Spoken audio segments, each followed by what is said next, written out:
Good morning, good afternoon, good evening, and welcome back to session 3 as we think about faith in the digital age, and in particular this time as we begin to look at the internet. Now, this will be the first of 2 reflections on the internet itself. One, because it was intended to be one, but as we began to discuss this as a community here at Rejoice, I began to realize, we just weren't getting to enough of the material, and it really was going to work better to split it over 2 sessions. So this will be kind of an intro into it this week, and then we'll get into a little bit more of the faith perspectives next week, as well as, again, some of the challenges, some of the struggles that come from the internet. So maybe the place to begin is, what is the internet, and how does it work? The internet itself is really just a set of connected computers, and to use kind of a very simplistic example, it's not perfect, but a simplistic example that I think is easy to understand for most people. If you remember growing up, you probably, if you're my age or older, you had to remember a lot of phone numbers.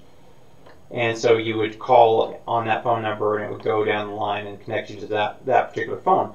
Now, in your cell phone, you probably don't remember near as many cell numbers because all you have to do is pull up your contacts and go to so let's just use an example. So if I were to go to my contacts and go to work, all I would have to do is hit work, and it knows that number is 972-569-8185. If I were to use my phone's capabilities and say, Siri, call work, it would know automatically that just by saying call work, that means, okay, dialing 972-569-8185. It's translating the word work into a series of numbers, which basically acts like an address.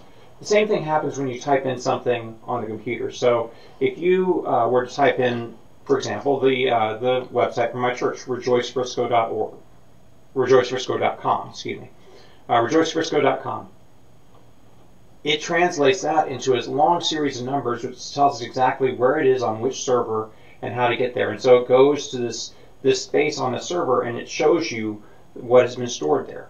And so it shows you an image of, a page in computer's code, and saying, okay, well, here are the different things you can see, and here are the things it links out of to it. So you can go from there, for example, to this video from one of the links on that page.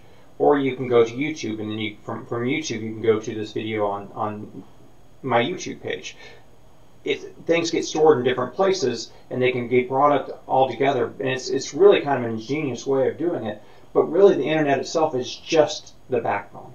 It's just the structure, and yet, saying just, it's something that has changed a lot of our lives. As I'm recording this, last week one of the big news stories was Jeff Bezos and his divorce, and it being this multi-billion-dollar thing. And one of the things that points to is the way that it has changed so much of how we do commerce. So shopping, for example, Jeff Bezos is the chairman and CEO of Amazon, one of the richest men in the world. And the reality is that Amazon is significantly larger than its next biggest competitor, Walmart. And so it has changed the way in which we think about things. So we don't necessarily need the big concrete stores that people go to for everything anymore. And so you think about things like, for example, this Christmas I was doing some shopping at Sears, and it was just kind of this really kind of disjointed experience, because you had on the bags, celebrating 125 years of service, and then knowing that Sears itself is in the process of closing down, if not a lot of its stores, and reducing its size. And the internet has not been kind to a lot of brick and mortar stores. So think about the number of stores that no longer exist anymore. We had stores like Montgomery Ward's that they're gone. Other stores like JCPenney or Dillard's or things like that, they're still around, but they've not fared as well in the digital age as some others. Think of the number of bookstores, for example, that have changed, or Toys R Us, which transitioned onto and partnered with Amazon, but it just could not maintain the weight of the brick and mortar stores anymore, with the competition that had not only from things like Target and Walmart, but also the reality that you go in and people were doing more and more of their shopping online. It changed a lot of things. So what do we do on the internet? And it's a surprising list. It really is. So I had this conversation with my community, and so just a really quick list of some of the things that we use the internet for. We use it as our dictionary. We've also invented entirely new words for things that would not have existed prior to the internet. So using the word Google, which is the name of a site, using it as a verb. So I'm going to Google something.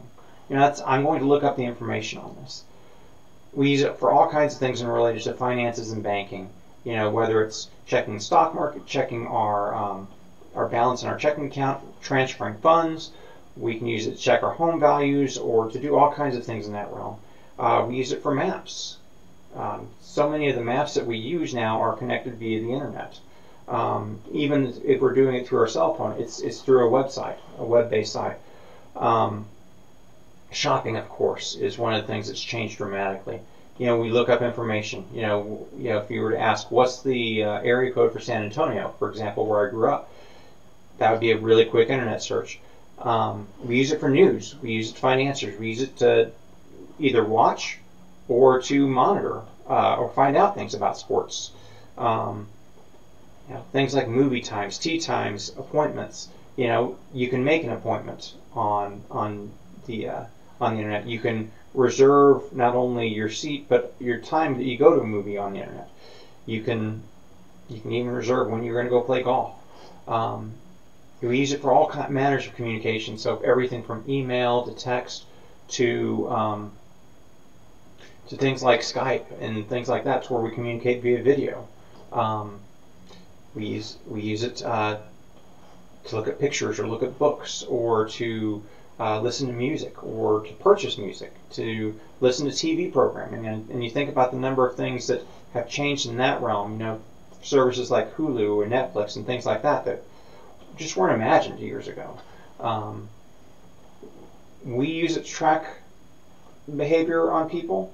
Other people use it. Other people and other organizations use it to track our behavior too. So the other reality of things like cookies and viruses and things like that come in and monitor things going on your computer. The other reality is that sometimes things like insurance companies will use the internet to monitor how fast you're going in your car. And again, it's that exchange that we talked about when we were talking about advertising. That exchange of information. I will give you this if you will give me a lower rate. Well, again, anytime you're giving up your information, it's worth thinking about, is this a worthwhile transaction? For some people it may be, for some people it may not. All right, so just a couple things to think about as we look at the internet itself. One, I think most people realize this, but I think sometimes it gets past our filter. Just because the internet says it does not mean that it's true. There are lots of things that are great about the internet. It's a great place for you to be able to get out information very quickly, very easily. The reality that I can do something like this and it can be available and public without having to go through all kinds of steps and all kinds of processes to have this available for other people, that's a great freedom. But I think the thing you have to realize is that things on the internet have no editor. Things on the internet, unless they are associated with something that is an established site, National Geographic has an editor. If you're looking at your, where I'm from, the Dallas Morning News has an editor for all the things that go out there. Most news programming have an editor, although they all, and every news, and even having an editor doesn't mean it's not going to have its own slant or bias. But the other piece is there is what is kind of thought of in a lot of professional literature as peer review. So if I were to write something in a theological journal, or if somebody was to write something in a science journal, it's going to go out and it's going to be reviewed by others who are in that field to determine, hey, is this a worthwhile article? Is it true? Is it factual? Is it an accurate representation of reality? Or is it not? You just have to understand that that's not what the internet does. It's not how it works. Now, there have been some creative ways around that. So, for example, to talk about Wikipedia. When Wikipedia started, there was the realization that you're going to have to replace the old process of the encyclopedia, for example. So, you had the Encyclopedia Britannica and many others that were out there. These big, bulky volumes with tons of information in them, but the information was changing very rapidly, and so they would become out of date very quickly.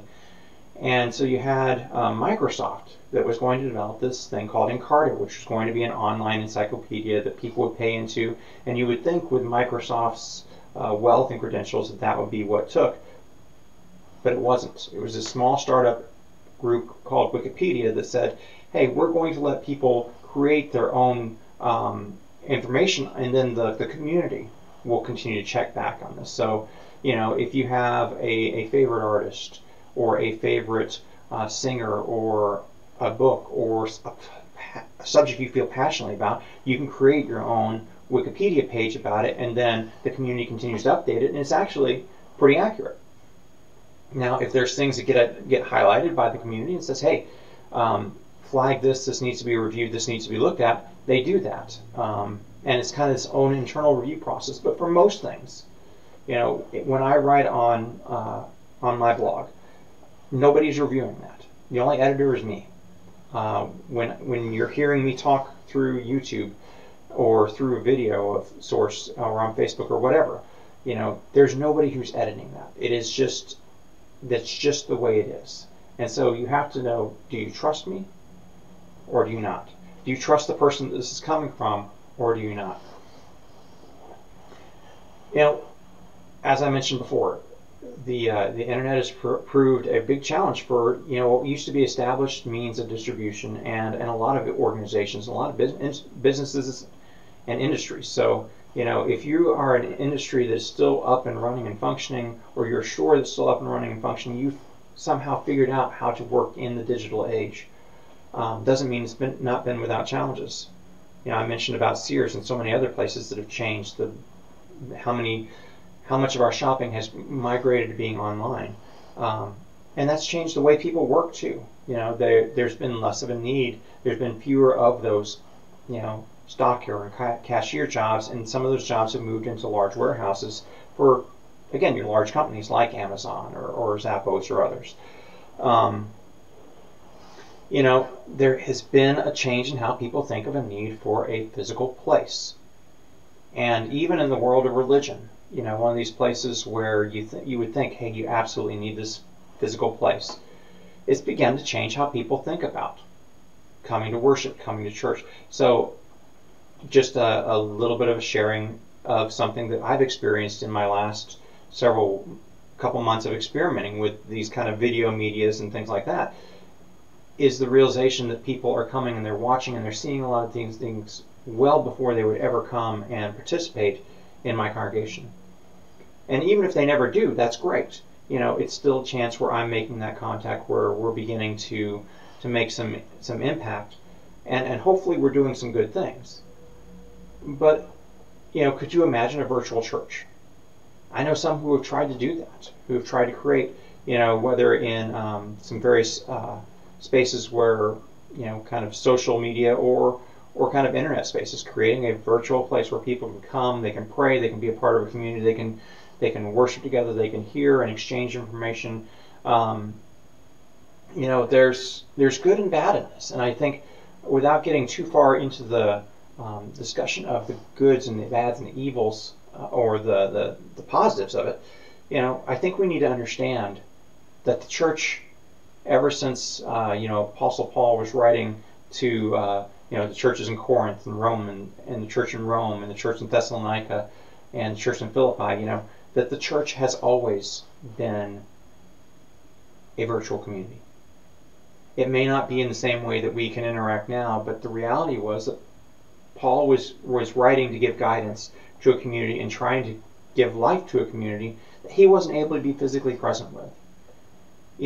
Technology has always impacted the church. The church that I'm a part of, with Martin Luther and the Reformation, that was really pushed and encouraged by the evolution of a technology that came about 50 years earlier, the invention of the printing press, where all of a sudden you had a printed word that was available. You know, to where things that would have had to have been hand transcribed, you know, decades earlier, could now be printed very quickly and very efficiently. You know, and certainly nothing like we can do today, but it allowed that challenge and that gospel to transcend, you know, just that little local community church that Martin Luther was a part of, and be able to go throughout a lot of Europe and impact things in a large way. You know, there are churches that are built on a video model now. There are large churches that are built on a .tv model, to where you have one preacher who's preaching for several churches. You know, I think that may also be something that a lot of mainline churches which have resisted this may at some point have to realize, how do we do this? How do we provide education and services for churches that are small and shrinking and struggling? You know, one of the other things I want to reflect on, one of the people I've been reading as I've been thinking about this class is a professor named Deanna Thompson. She writes a book called the Virtual Body of Christ in a Suffering World, and it comes from her perspective of having struggled with cancer, and then just in that struggle, having people reach out to her through things like LifeBridge or CareBridge, and you know, there were some definite things that she talked about in there, to where, you know, and I've certainly seen this, having been a pastor, been in the room with a lot of people at various stages of illness and even progressing up to death. And sometimes you have people walk into a room and they see a person for the first time, and they're not healthy, they're not well, and you can just read it on their face. And you know, the person may not be able to respond the way they want to. And again, so sometimes being able to respond through text or through emails or through a site like CareBridge, where people can come in and send different things and their prayers and everything, you know, that person can still sound like they are. They can still, you know, they can do this in times when they feel like they have energy and they have the focus to be able to give these reflections or messages, and they can look at, you know, I still sound like myself. I may not be able to talk in a way that is, nice and convenient, but I can still interact in a way that sounds intelligent. It sounds like who I imagine myself being. And sometimes that's one of the things that we lose when we're sick, is that our own self-image of being and having something to contribute. And so there are ways in which, you know, the internet, through its various tools, can provide that means of contributing and communicating with people that may have been harder face-to-face when your health is struggling, or when you're dealing with all kinds of side effects from medication and things like that. You know, there are a lot of things I still will continue to talk about. So, you know, one of the things, I mean, just some things I'm going to preview for next time is, you know, we're going to talk about, you know, for lack of a better way of calling it, the Google effect. You know, the fact that we no longer store information in our minds the same way. You know, we're so used to having information easily available that it does change the way we think about things. And there's good and there's bad in that. So I think it's an important conversation for how we think about how we consume information, and how we, as people, you know, how do we make space and time for the things that we consider important. You know, there are a lot of things that we need background information to really be able to understand. You know, and so sometimes even something like a very simple question, you know, for example, what's the second largest snake in the world? You know, again, you can do a Google search, and you can find, you know, actually you find multiple answers to that. And the reason you find multiple answers to that is it depends on what you mean by largest. Do you mean the longest? Do you mean the heaviest? Do you mean the biggest around in circumference? Those will give you actually different answers. One of the other dangers, and we'll talk more about dangers specifically in other things, but you know, there is, with many things on the internet, a lack of stopping clues. That's why you can kind of find yourself kind of going down into this abyss where you have these times where, you know, how did I invest 2, 3, 4, 5, 6 hours in this, and where did that time go? I can't get it back. You know, I'm going to talk about this also from you know, how I use it, but also from a faith lens. So, you know, one of the things I'm going to encourage us to think through is some things from the Sermon on the Mount. You know, being salt and light, anger, adultery, love for enemies, judging others, all these things, how they impact our interactions on the internet.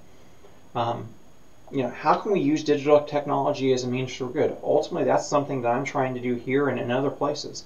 How can we use it as a means to care about other people, to share the gospel, to think about things, to encourage people to think about their faith, and to help them to figure out, what is it that we believe and why do we believe it?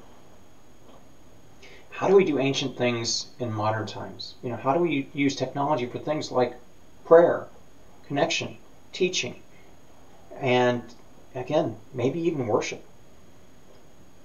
I think the other thing I want to talk about, and again, part of our life is constructing who we are. But as we go and we start thinking, especially as we start moving into social media and other things, how do we construct our own digital identity? And is that the same? Is our digital identity the same as our personal identity? Is the person that you meet, on video going to be the same person you would meet if you came to my congregation and you shook my hand or you showed up at my front door? We've had to learn how to construct our own identities. So those will be things we think about next week, and I look forward to seeing and perhaps interacting with you. Again, thank you for watching this, and I hope this has been beneficial for you.